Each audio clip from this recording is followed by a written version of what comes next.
Social মিডিয়ার ভাইরালের এই যুগে ব্যক্তি পূজা শুরু হয়ে গেছে। ভিডিওটি মনোযোগ দিয়ে দেখুন। সব মাহফিলে এটা দেখা যায় যে কোনো বক্তা মাশহুর পরিচিত মুখ চেনা মনে হলে মানুষজন তার সাথে একটু মুসাফা করার জন্য অতিরিক্ত ভিড় করে।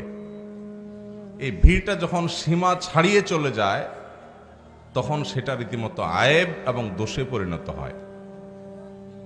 ইসলাম কোনো ব্যক্তির পূজা করার কথা বলে না, কিন্তু আমরা অনেক ক্ষেত্রে আজকাল দেখছি ব্যক্তি পূজার দিকে চলে যাচ্ছি। ওলামায়ে কেরামের কথা শুনবেন, তাদের পথ নির্দেশ এবং হেদায়েত গ্রহণ করবেন, গাইডলাইন নেবেন, কিন্তু তাদের পুজো করবেন না।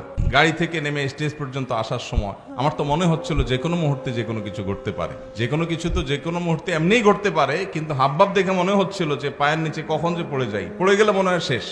এই যে অতিরিক্ত হুড়াহুড়ি, অপ্রয়োজনীয়, সবচেয়ে খারাপ যে দিকটা সব মাহফিলে কম বেশি দেখা যায় সেটা হলো বক্তার সাথে মোসাফা করতে না পারলে অন্তত পিছন দিয়ে বক্তার শরীরটা আতায় দেওয়া। অতিরিক্ত আবেগ এটা মানুষকে গোমরাহির দিকে নিয়ে যায়। ভাই, আমাকে এত মানুষ ভক্তি করছে, মহব্বত করছে, আমার কাছে ভালো লাগাই কাজ করবে, কিন্তু আমার কাছে মনে হলো স্টেজে উঠতে উঠতে এটা আমার ত্রুটি, আমি আমার ভাইদেরকে দিন শেখাতে পারি নাই, দিন বোঝাতে পারি নাই। আল্লাহ তাআলা আমাদের সবাইকে সঠিক বুঝ দান করুন।